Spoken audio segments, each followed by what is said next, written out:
Welcome back to the Motivated Mind Zone. Glad to have you here. Today, we're diving deep into something that seems, well, incredibly simple on the surface, but is actually maybe one of the most powerful tools for English learners. Hmm. Talking about the weather. Right. It sounds almost too basic, doesn't it? Yeah. People often chase complex grammar, huge vocabulary lists. Yeah, the hard stuff. Exactly. Okay. But the weather, Mm-hmm. that's seemingly, boring topic. It's the absolute bedrock of small talk in so many English-speaking cultures. It's conversational glue. Conversational glue. I like that. So our mission today isn't just about, oh, look, it's raining. Not at all. We're going way beyond it's hot or it's cold. We want to unpack how weather talk is this really crucial social tool. We'll look at natural expressions, idioms that pop up everywhere, and that conversational rhythm. The rhythm, yeah. It's a key. Really is. The goal for you listening is to take this simple, everyday thing, the weather, and turn it into genuine conversation. Something that helps your pronunciation sound more natural and makes you feel and sound fluent and friendly. Okay, so not meteorology, but the sociology of small talk, essentially. How observing what's outside the window becomes this perfect, low-risk way to connect. Precisely. Because fluency, deep down, it's about connection, not about getting every single word perfect. Got it. So let's jump right in. Section 1. Why on earth do we talk about the weather so much? Well, it feels like the ultimate safe zone, doesn't it? Totally. But why? Why is it the default? Think about what makes good small talk. It needs to be something everyone can join in on, right? Mm-hmm. It needs to be completely safe, no controversy, no awkwardness, Yeah. and it needs to be immediate, relevant right now. Okay, and the weather ticks all those boxes. Perfectly. It's happening to everyone right here, right now. Whether they're standing next to you or, on a video call halfway across the world, everyone has an opinion, or at least an observation. That safety thing feels really important, especially maybe in cultures like the UK or parts of the US where you don't just dive into super personal stuff with strangers. Absolutely. You walk up to someone you don't know and ask about their job, Mm. that can feel a bit intrusive. Or politics, forget about it. Right. Dangerous territory. But mention, wow, it's really windy today. Instantly relatable, no risk. Exactly. It's the perfect common ground. No special knowledge needed, zero chance of causing offense. So whether it's a new colleague, your neighbor, someone at the bus stop, It just works. it's the default social tool. It's like sending a little signal. Hey, I'm friendly. I notice the world. I'm open for a quick, pleasant chat. And in English-speaking context, showing that willingness, that pleasantness, is often more important than the actual words you use. That willingness, that really connects to that idiom, doesn't it? To break the ice. Yes, that's the core function here. Breaking the ice is all about starting a conversation when there's that bit of silence, maybe some tension, or just, social awkwardness. Like in an elevator You or waiting for a meeting to start. That silence can feel kind of thick sometimes. It really can. And the weather is the immediate release valve. You just observe the shared reality. So, like, nice weather today, isn't it? That's the classic. And notice the tag question, isn't it? It gently nudges the other person to respond. And the response is easy. Yes, lovely. Boom. Tension gone. Ice broken. And here's something subtle but really useful for learners. Agreement is powerful for connection. Even agreeing about bad stuff works. How do you mean? Well, people connect just as easily over shared frustration as shared joy. If it's pouring rain, nonstop. Oh, yeah. Saying something like, oh man, this rain just won't stop, invites the other person to agree, to commiserate. Tell me about it. I'm so over this. Exactly. And just like that, you've built a little bit of rapport. Yeah, A shared, mildly negative experience can actually be a positive social interaction. that's interesting. So it's moving beyond just facts into like shared feeling or even emotional reflection. Absolutely. We often use the weather to give rhythm to the day or even express our mood without having to, bare our souls. So when someone says, wow, it's such a beautiful day, they might actually be saying, I feel great today. Often, yes, it's a proxy. The weather becomes this sort of filter for expressing our general state of mind. Happy, energetic, optimistic. It comes out as appreciating the sunshine. So if I come in on a Monday morning sigh and say, ugh, it's so gloomy out, I might actually just be tired or a bit down. Precisely. But you've said it in a socially acceptable way. It's a gentle way to signal how you're feeling without making a big deal of it or demanding someone ask what's wrong. Hmm. Okay, that makes sense. And you mentioned something about a social reset button. That sounds incredibly useful. It is. Think about those moments when a conversation suddenly gets awkward. Maybe someone overshares, or it veers into a topic that's too heavy or contentious. Yeah, it happens all the time. How do you get out of that politely? The weather is your escape hatch. Right. It's the perfect neutral territory to pivot back to. You smoothly change the subject by bringing the focus back to this safe, shared reality.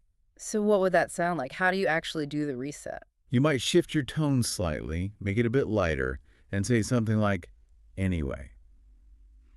Speaking of change, did you see the forecast for tomorrow? Or, well, whatever the case, I just hope this sunshine sticks around. Ah, okay. It's a clear signal. We're moving on now. Back to lighter stuff. Exactly. The tension just dissolves. Everyone feels comfortable again. And that skill, that social navigation, that's fluency way beyond just grammar rules. And it's everywhere, right? Not just casual chats. Oh, absolutely. News reports, travel planning, kicking off a business meeting, especially online with people in different places. Crazy weather we're having, huh? That exact phrase. If you respond naturally to that, you show you understand the rhythm, the unspoken rules of English interaction, you're confident. It shows you're tuned in. You're part of the conversation, sharing that observation. Exactly. But just saying it's hot isn't enough if you want to sound truly natural. We need to move beyond the basics. Right. Which takes us perfectly into section two, Yeah. mastering those natural, expressive ways to actually describe the weather. So the shift here is from just stating the fact it's hot to describing the feeling, the experience. Okay, so if it's hot is basic, what's the next level up? How do we add that flair? You use more vivid adjectives, verbs, and imagery. For extreme heat, think about words that imply intensity or even a physical effect, like it's absolutely boiling out there. Boiling, right. Or it's scorching. That sounds even more intense, like the sun is actually burning It things. does. Scorching suggests intense, dry heat. But heat isn't always dry, is it? No, definitely not. Sometimes it's that heavy, sticky feeling. And that's where the word humid is essential. If there's a lot of moisture in the air making you feel sticky and uncomfortable, you have to mention the humidity. So you'd combine them like, ugh, it's so hot and humid today. Yes, or even intensify it more. It's oppressively hot and humid. That word oppressively really conveys that heavy, suffocating feeling. Oppressively. Yeah, that paints a picture. Using strong adverbs like that seems like a good trick. It is. Or you use imagery, maybe. It's a real swelter out there today. Mm. Swelter gives you that sense of being trapped in uncomfortable heat. Okay, got it. Let's flip to cold. There's a range here, too, from just needing a jumper to, like, serious danger. Definitely. At the mild end, you have chilly. Just slightly cold, enough for a light jacket, perhaps. It's a bit chilly this morning. Then just plain cold, and then when it gets really cold. You escalate to freezing or maybe icy, especially if there's frost or ice around. But often, the type of cold matters. Is it windy? Yeah, wind makes cold feel so much worse. Right, and that's when you bring in adverbs again. If the cold is really intense, biting, hurts your face, we call it bitterly cold Bitterly cold. You hear that a lot in weather forecasts, don't you? all the time. Expect bitterly cold winds. But cold air can sometimes feel nice too. Like on a clear autumn day. Exactly. You might describe that as crisp. A crisp autumn morning. It implies cold, but in a refreshing, pleasant way. Or maybe nippy, which is sort of a quick, sharp coldness. Nippy. It's a bit nippy out. Better grab a scarf. It sounds less severe than bitterly cold. Much less severe. Yeah. It's all about that nuance, that feeling. Okay, let's tackle rain. Lots of ways to talk about rain. Okay, level 1. Very light rain. That's drizzling. It's just drizzling a bit. Then regular rain is just, it's raining. Yep. But when it's coming down really hard and continuously... That's pouring or pouring down. Don't forget your umbrella. It's absolutely pouring down. Exactly. And a sudden, very heavy burst of rain is often called a downpour. Ah, right. So pouring might last longer, but a downpour is more sudden and intense. Like, we got caught in a downpour on the way home. Precisely. It implies being sudden and heavy. And then, of course, there's the famous idiom. It's raining cats and dogs. Still used sometimes, often humorously or for exaggeration. You might also hear, especially in the UK, about mizzle, that kind of constant, fine, misty rain. Mizzle, I like that one. Very specific. What about wind? For a nice gentle wind, especially on a warm day, we say it's breezy. It's warm but nice and breezy. Makes the heat bearable. Right. If the wind is stronger, coming in bursts, it's gusty. Be careful driving. It's quite gusty today. And for really strong, potentially dangerous wind. Then you might say it's blowing a gale. A gale is a very strong wind, powerful enough to cause damage. It emphasizes the force. Okay. And the sky itself, clouds. Beyond just cloudy, a very common and slightly more formal term is overcast. That means the sky is completely covered in cloud, no sun visible at all. Overcast. Got it. And that often connects to mood, right? Yes, which leads to gloomy. It's Yeah. so overcast and gloomy today. It describes both the gray sky and maybe a low or sad feeling. Makes sense. Okay, we've done a lot of bad weather. What about good weather? For nice weather, try to be more descriptive than just nice. Use words that convey brightness and clarity. It's bright and sunny. The skies are clear. What a gorgeous day. Or the classic, it's such a lovely day. Lovely day. Very common, very friendly. And finally, storms. You'd usually specify the type. A thunderstorm implies both thunder and lightning. If it's generally stormy, you just say, it's stormy. Hmm. You might mention specifics like, we had a lot of lightning last night. Okay, so the big takeaway here is use adjectives, use imagery, describe the feeling, not just the fact. Say, boiling, not just hot. Exactly. Paint a picture with your words. And once you have this richer vocabulary, the next step is actually using it to start and keep conversations going. Right. Moving from words to actual fluent interaction. That's section 3. So we've got the words. Now, how do we actually use them in real time? Because knowing scorching is one thing, but using it to connect with someone, that's the skill. And timing and tone are everything here, aren't they? Weather talk is the perfect practice ground because it's always relevant, always polite. Always. Let's look at those classic opening lines again. We mentioned nice weather today, isn't it? Yeah, why is that tag question, isn't it? So effective. It's an invitation. It gently requires a response, but a very easy, usually positive one. It opens the door without being demanding. Very common, especially in British English. Okay. Compare that to just stating it like, what a lovely day. That's more of an exclamation sharing positive energy.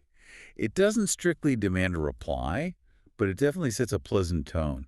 Good for passing someone quickly, maybe. Lightens the mood. And when the weather's bad, how do we use that shared frustration to connect without just sounding like we're complaining? Frame it as a shared experience, almost like you're in it together.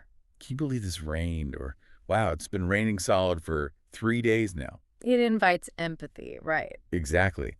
The other person can jump in with, I know, right? Or, tell me about it. And suddenly you're bonding over this shared inconvenience.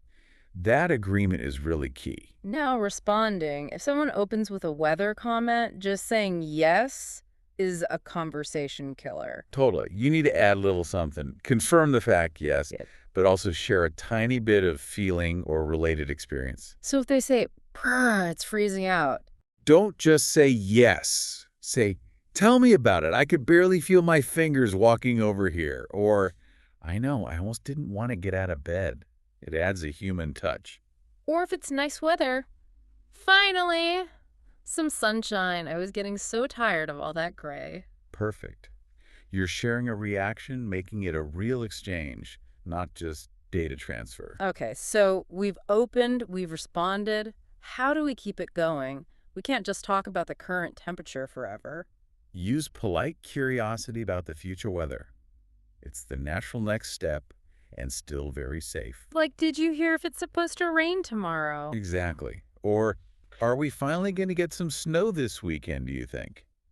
These are easy, non-personal questions. And the answer often provides a bridge, doesn't it? That's the goal.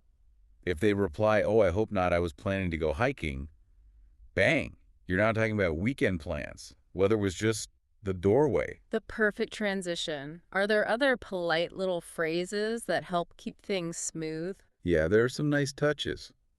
If the weather's bad, you can express hope. Let's hope it clears up soon. Shows a shared desire for improvement. And if it's good, you can show appreciation for the moment. I'm definitely enjoying this nice weather while it lasts. Acknowledges that good weather isn't permanent. Right. And don't forget, a bit of light humor. Gentle weather jokes work wonders. If it's rained for ages, maybe think I might need to start building an ark. Uh-huh, yeah. Keeps it light and friendly. Makes the interaction memorable and positive. And these skills aren't just for the bus stop. They are crucial in professional settings, too. Right, the business context. Before meetings, especially international ones. Yeah, absolutely essential. Those first few minutes of settling in on a call, prime time for weather talk. How's the weather over there in London? Or looks nice and sunny where you are. It just bridges the gap, makes things comfortable before getting down to business. It's neutral, easy. Totally. So the main point for small talk is treat weather not just as a topic, but as your go-to tool for showing warmth, building rapport, and demonstrating conversational skill. Okay, so once we're comfortable with describing the weather literally and using it in conversation, what's the next level for real fluency? Now we get into the really creative, advanced stuff. Figurative language. Weather idioms, that's section 4. Right, idioms. This is where English gets really colorful, using weather words to talk about things that have nothing to do with the actual sky. Mastering these really makes you sound like a natural speaker. Oh, absolutely. Idioms are like the secret code of fluency. Let's break down 10 really essential ones, focusing on how and when you'd actually use them. Okay, number one. Super common, very useful for calling in sick. Under the weather. Yes. This just means feeling slightly unwell, maybe tired, maybe a bit sick, but not usually seriously ill. It's a fantastic, polite way to explain why you're not feeling 100%. Sorry, I can't make it tonight. I'm feeling a bit under the weather. Gentle, non-specific. Got it. Number two. A storm in a teacup. This one describes a situation where someone is making a huge fuss or creating a big drama out of something very small and unimportant. Like getting really angry about a tiny mistake. Exactly. The image is perfect. A massive storm, but contained in a tiny teacup? You might say, honestly, their argument was just a storm in a teacup. It'll blow over. It minimizes the drama. Okay. Three. The calm before the storm. This refers to that quiet, perhaps eerily peaceful period just before something chaotic or difficult is about to happen. Like right before a huge project deadline. Or maybe before exam results come out. Perfect examples. There's a sense of anticipation, maybe even tension in the quietness. It's strangely quiet in the office today. Feels like the calm before the storm. 4. Come rain or shine. This is all about determination and reliability. It means no matter what happens, whatever the circumstances, you'll do something. So like promising to be somewhere or finish something? Exactly. Don't worry, I'll be at your party, come rain or shine. It shows strong commitment. 5. Every cloud has a silver lining. Such a classic optimistic idiom. It means that even in a bad situation, there's always something positive or hopeful to be found, even if it's small. The silver lining is that little bit of good. Yes, it's about looking for the upside, finding hope, even when things seem dark, like seeing the bright edge around a dark cloud. Very comforting phrase. 6. Throw caution to the wind. This means to act impulsively, take a big risk, or do something wild without worrying about the negative consequences. Like quitting your job to travel the world. Could be. Or maybe just making a spontaneous, slightly reckless decision. He threw caution to the wind and asked her out right there and then. It implies boldness, maybe a lack of planning. 7. Save for a rainy day. This is very practical, often about money. It means putting aside resources, usually money, but could be time or energy for a future time when you might unexpectedly need them. The rainy day is the future emergency or difficult time. Exactly. It's about being prepared for unexpected trouble. Financial planning advice often uses this. 8. On cloud 9. Pure happiness. This means feeling extremely happy, elated, or thrilled about something. Like after getting great news. Absolutely. The image of floating high up on a cloud conveys that sense of euphoria and lightness. She's been on cloud nine ever since she got the promotion. 9. Take a rain check. Ah, this one's super important for politeness, especially in North America. It's how you politely decline an invitation now, but express a genuine wish to accept it at a later time. So if you can't go to dinner, You'd say, oh, I'd love to, but I can't make it Tuesday. Can I take a rain check? It softens the refusal and keeps the door open. Very useful social tool. and number 10, come out of the blue. This describes something happening completely unexpectedly, suddenly without any warning, like a surprise event or piece of news. Like lightning from a clear sky. Exactly that image. Yeah. The job offer came completely out of the blue. I hadn't even applied. Wow. Okay, using these idioms definitely takes your English up a notch. It shows you understand the culture, not just the words. It really does. They pack so much meaning into a simple visual phrase. And that visual connection between weather and feeling is actually our next topic. Right, section 5. How we use weather literally as a mirror for our moods and even personalities.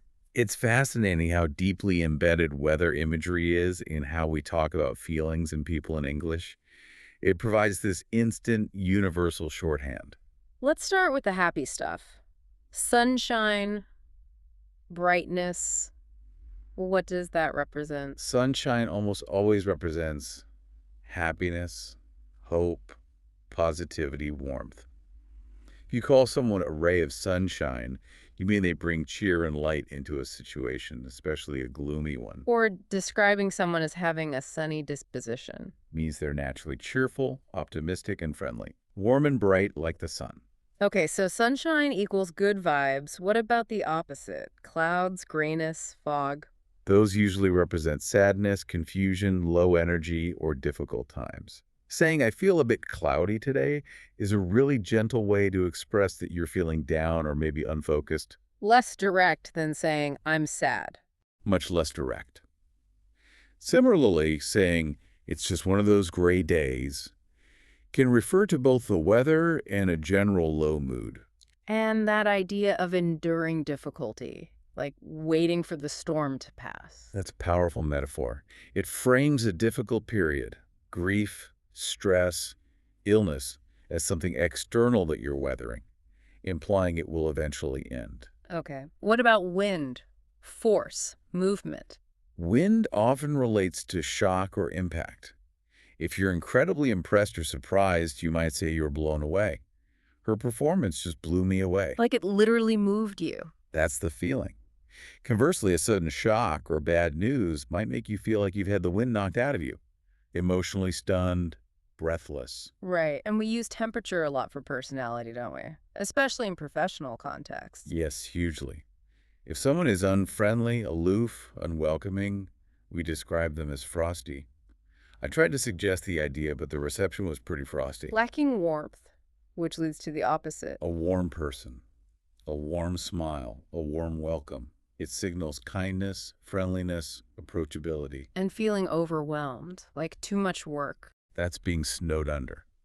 Sorry I haven't replied. I'm completely snowed under with emails. The image of being buried is very clear.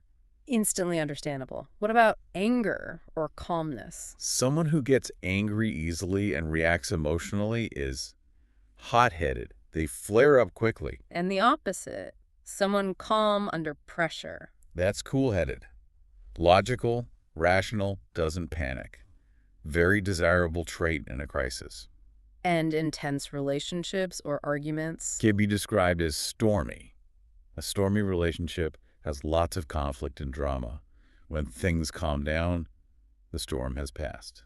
Peace is restored. It's amazing how the whole spectrum of human emotion and personality can be captured using these weather words. It makes the language so rich and expressive.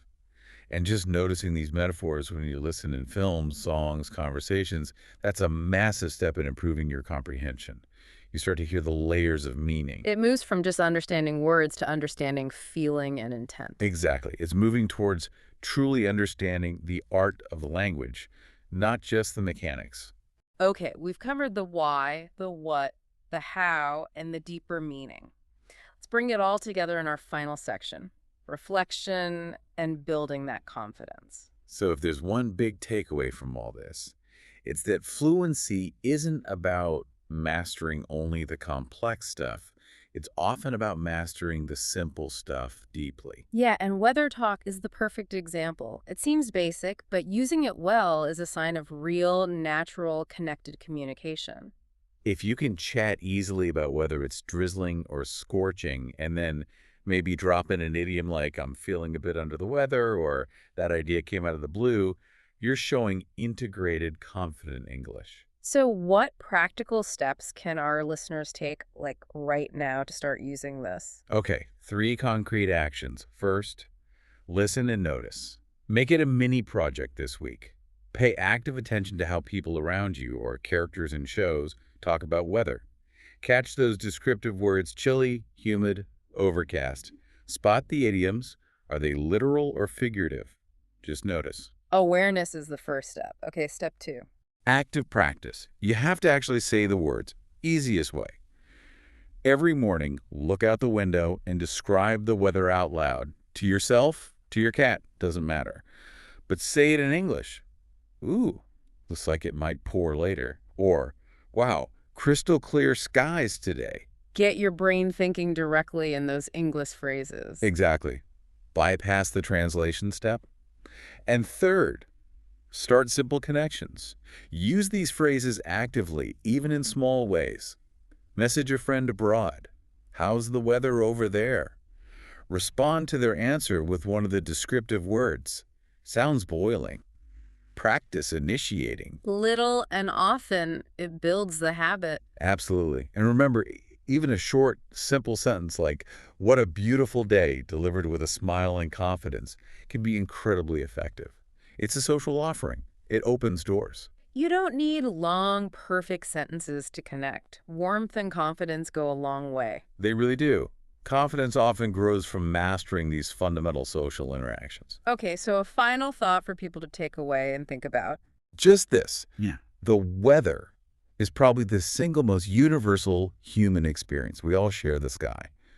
So when you use English, even simple English, to talk about this shared reality, the sun, the rain, the wind, you're doing something profound. You're using language to connect across cultures on the most basic, immediate human level. That act of sharing that common experience is communication. That's the heart of it. That's fluency in action. Fantastic. Well, hopefully this deep dive gives you the tools and the confidence to get out there and start talking, whatever the weather.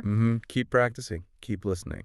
Keep practicing. Keep smiling. And remember, come rain or shine, you've absolutely got this. You certainly have. Thanks for joining us on the Motivated Mind Zone. We'll catch you on the next deep dive.